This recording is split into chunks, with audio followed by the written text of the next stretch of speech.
Aha, bonjour, Jaek. This week in the CPN Facebook group, got a lot of requests for how to get started. A lot of folks who I have sent packages of seed to have requested, some kind of instruction on getting started. And spring is here, so it's that time, right? Time to get your starts germinating. So we're going to go through a couple of options on how to get started. Now, of course, in the old days, pre-Columbian time, Anishinaabe folks would just stick a seed right in the ground. Okay, after doing whatever amendments they would do. There are different kinds of traditional ways of amending soil, and I'm not going to get into that. Soil amendments, a whole different subject. What we're talking about today is germination. So that is an option if you want. If you have amended soil already and it's just ready to go, one option is to just poke your finger in the ground. Specifically today I'm going to talk about corn, okay, and germinating corn.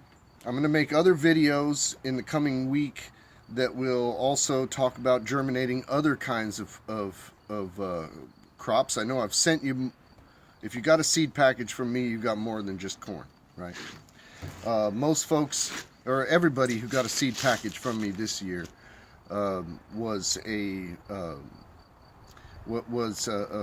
included a package of Anishinaabe red flint calico corn. That's what you're growing this year, okay? I'm not going to start. I can get 3 crops of corn a year where I'm at because I'm in Central California on the coast. I can get in 3 crops a year if I time them right, because most Anishinaabe corn crops are only about 90 to 100 days from start to finish. So I try and time it right, and I can squeeze in 3 different crops a year. I don't necessarily suggest you do that where you live. You should see what your climate is like, but you can at least get 1 crop a year, okay? If you're from the Great Lakes, it's a colder region. And because it's a colder region, their growing season is shorter.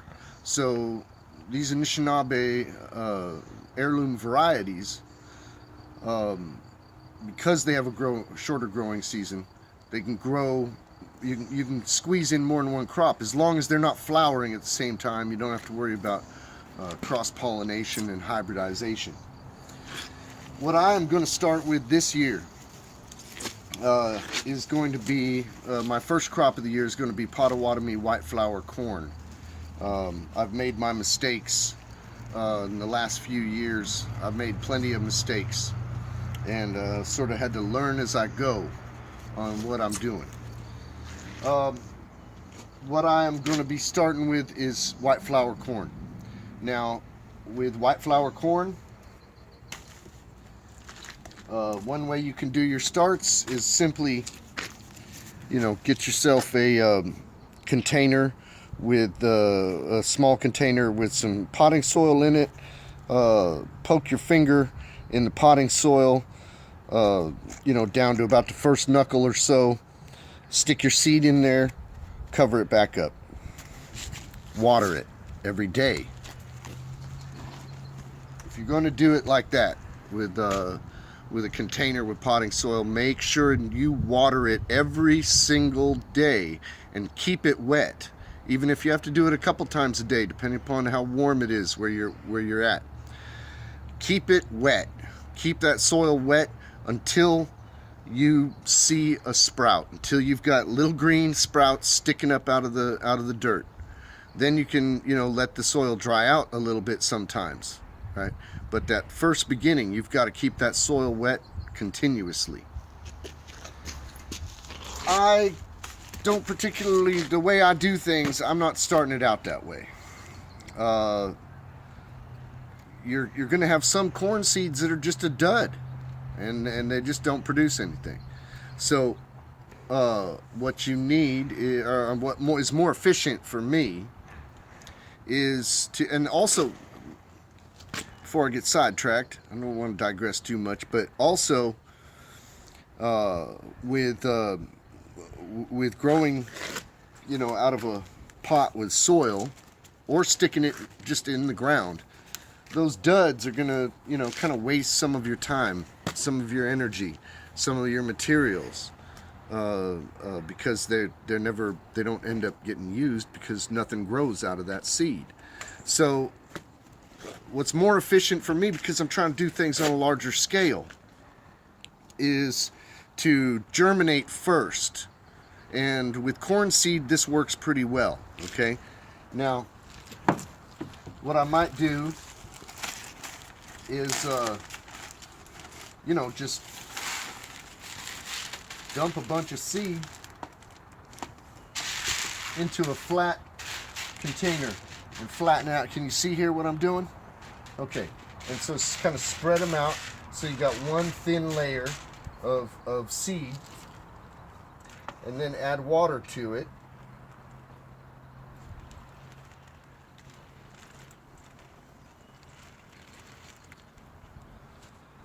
Not too much, but just enough so you got, a thin layer of seed going in there, and there's enough water that it can soak.